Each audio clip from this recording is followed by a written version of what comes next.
Seja muito bem-vindo ao nosso encontro teológico. Estamos de volta com o nosso programa. É aqui que nós abordamos um tema bíblico e teológico com você. Fique comigo até o final do nosso programa de hoje.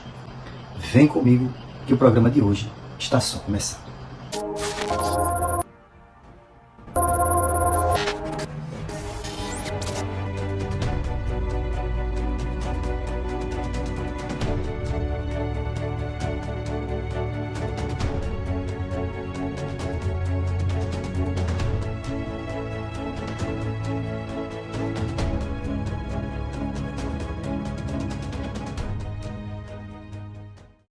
A paz do Senhor.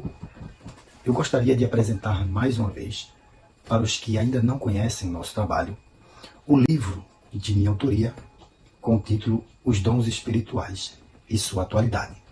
Para você que ainda não conhece o nosso material, aconselho a nos seguir no nosso Instagram, Miguel Felipe Oficial. Se você localizar o nosso Instagram, você verificará que lá no perfil estará o nosso livro, o trabalho que nós fizemos para poder lhe abençoar através da palavra de Deus com este tema tão interessante que você, garanto, não irá se arrepender. Você pode entrar em contato conosco com o número através do qual está mensurado aqui abaixo da sua tela desse programa de hoje. O tema de hoje será riqueza espiritual. Para você que está nos assistindo, eu recomendo que você não perca, fique até o final comigo, porque iremos falar um pouco a respeito deste tema bíblico que é riqueza espiritual. Diferentemente de qualquer tipo de riqueza que este mundo pode nos oferecer, a riqueza espiritual está relacionada a um bem espiritual dado por Deus. A proporcionalidade e a oportunidade que nós temos diante de Deus de sermos ricos espiritualmente. Mas como é que nós podemos identificar à luz da Bíblia o que de fato seja riqueza espiritual? A Bíblia nos ajuda a entender. Jesus nos dá este grande ensinamento do que de fato se trata a riqueza espiritual à luz da Bíblia Sagrada. Em Mateus capítulo de número 5, versículo de número 3 em diante, nós encontramos as beatitudes ou as chamadas bem-aventuranças. Essa frase, bem-aventurança ou bem-aventurados, é uma frase citada por Jesus no Sermão do Monte, ou no famoso Sermão da Montanha. E nós sabemos que esta frase não está só encontrada no Novo Testamento, mas também no Antigo Testamento. Como, por exemplo, no conhecido texto do Salmo 1, verso 1, bem-aventurado o varão que não anda segundo o conselho dos ímpios, etc, etc. Em Mateus capítulo de número 5, em alguns versículos subsequentes ao verso 3, nós encontramos ali uma frase chamada bem-aventurado, usada por Jesus, que no grego do Novo Testamento, que é a língua original do Novo Testamento, está a palavra makarios. E a palavra makarios, que vem do grego, significa afortunado, enriquecido. Ou seja, a frase, o termo bem-aventurado, no seu significado, em outras palavras, quando Jesus estava dizendo bem-aventurado, ele estava dizendo afortunado, que nos dá a ideia de alguém que tem ou que possui uma grande fortuna.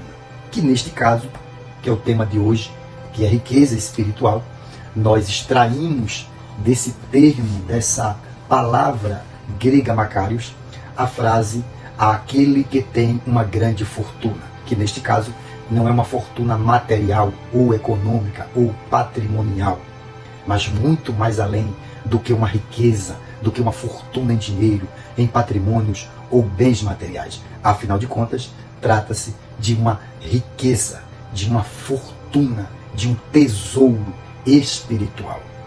E Jesus nos dá os requisitos, as exigências divinas de como sermos ricos espiritualmente. Só basta você ler Mateus capítulo de número 5, versículos de número 3 ao versículo de número 12. E não só aqui, nesta parte das Sagradas Escrituras, mas em muitas outras que não cabem no nosso programa, pois resumimos o tema para você também poder navegar e aprofundar nas Sagradas Escrituras a nossa abordagem, a partir da qual nós propomos de trazer para você um básico conhecimento e suficientemente dado, proporcionado para edificar a sua vida espiritual. E esse tema deve fazer parte do nosso estudo, do nosso interesse, da nossa vontade, do nosso desejo, da nossa curiosidade em pesquisar, em navegar, em buscar mais, muito mais do que o pouco que nós podemos abordar no nosso programa. Afinal de contas, nós fazemos aqui uma breve síntese de um tema bíblico e teológico para você. Você quer ter uma vida espiritualmente rica? Você quer ser rico espiritualmente? Como é que você pode analisar se é ou não é uma pessoa rica espiritualmente? Basta nós analisarmos os ensinamentos de Jesus. Jesus está dizendo que bem-aventurado é aquele que aprende e aquele que pratica os seus ensinamentos. É o que nós podemos dizer, resumindo todas as bem-aventuranças encontradas em Mateus capítulo 5. Observamos, por exemplo, um texto muito importante sobre esse tema, que é o contraste entre a riqueza terrena, material, e a riqueza espiritual, que Jesus nos traz neste texto a seguir. Então lhes propôs uma parábola, dizendo: o campo de um homem rico havia produzido com fartura, e ele pensava consigo mesmo: que farei, pois não tenho onde guardar o que colhi? Então disse: vou fazer isto, derrubarei os meus celeiros e edificarei outros maiores, e neles colocarei todo o meu cereal e os meus bens. Então direi a mim mesmo: armazenaste muitos bens para vários anos, descansa, come, bebe, alegra-te. Mas Deus lhe disse: insensato, esta noite te pedirão a tua vida, e o que tens preparado, para quem será? Assim é aquele que ajunta tesouros para si, mas não é rico diante de Deus. Lucas, capítulo 12, versículos 16 ao 21. Bom, como você pôde observar, Jesus está dizendo que assim é aquele que para si ajunta tesouros, mas não é rico diante de Deus. Ou seja, muitos são ricos, milionários, afortunados economicamente, mas não possuem uma riqueza espiritual.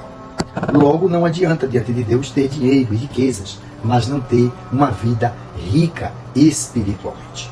O dinheiro não traz ou não garante nenhum tipo de riqueza espiritual. A única coisa que ele pode fazer é nos abençoar materialmente, e não discordo da possibilidade, que não se pode descartar, do dinheiro ser uma bênção para a nossa vida e qualificar ainda mais, trazer mais qualidade de vida e nos ajudar a servir melhor ao Senhor nosso Deus. O dinheiro é para isso, é para viabilizar melhores condições de servirmos a Deus. Mas ele em si não é, e nunca foi, e nunca será o caminho para a riqueza espiritual de uma forma exclusiva, pois ele não é algo que vai trazer, mas algo que vai facilitar, ou pode facilitar, apenas a riqueza espiritual. E infelizmente muitos homens acabam se enveredando pelo caminho da vaidade, pelo caminho da soberba, pelo caminho da cobiça, pelo caminho da avareza e pelo caminho do apego e do amor ao dinheiro e às coisas materiais deste mundo que vão perecer. Mas a Bíblia diz, e Jesus ensinou, que bem-aventurado é aquele que tem o acesso ao reino de Deus. Bem-aventurados são os humildes de espírito, porque deles é uma herança deles, garantida por eles, o reino dos céus. Ou seja, o reino dos céus é, não foi e não será, na conjugação presente, é dos tais, daqueles que são humildes de espírito. E a expressão do texto de Mateus 5,3, de humildes de espírito, expressão do texto de Mateus, que diz, na primeira bem-aventurança, bem-aventurados os humildes de espírito, a palavra original dessa expressão e texto é bem-aventurados aqueles que são espiritualmente humildes. Eu posso ser espiritualmente humilde tendo dinheiro ou não tendo dinheiro, sendo rico ou não sendo rico financeiramente. Você entendeu? Eu posso ter dinheiro e ter uma grande fortuna economicamente falando, mas eu também posso ser pobre e ser rico espiritualmente e ser humilde de espírito. Esta não é uma regra para só quem é pobre, mas para todos que têm um espírito humilde. E o que é espírito humilde? Espírito desapegado. Desapegado das coisas materiais. Você entendeu esse texto? O que é que ele está querendo dizer para nós? O que ele está dizendo, de acordo com o ensino de Jesus, é isso. Bem-aventurados, afortunados, herdeiros do reino, são aqueles que são desapegados das coisas terrenas. Você pode até tê-las em abundância, mas não ama e nem se apega a nenhuma delas. Isso é riqueza espiritual. É viver neste mundo sem se apegar às coisas deste mundo, mas desapegar, priorizar, amar as coisas espirituais. Eu espero que você tenha aprendido o que significa, à luz da Bíblia, riqueza espiritual. Não perca nenhum dos nossos programas. Se você ainda não nos segue e não é inscrito no nosso canal, aperte esse botão abaixo, inscrever-se e deixe o sino ativado para que a notificação chegue no seu aparelho quando sempre publicarmos um novo vídeo aqui no nosso programa. Se publicarmos o nosso programa e você estiver com o sino ativado, você receberá a notificação na parte superior do seu aparelho. E se você puder, compartilhe este vídeo e o link do nosso programa para os seus amigos, conhecidos. Interaja, participe, não perca nenhum programa do nosso encontro teológico. Que Deus te abençoe e eu lhe agradeço por permanecer até o final do nosso programa de hoje. Que Deus te abençoe e até o nosso próximo encontro teológico.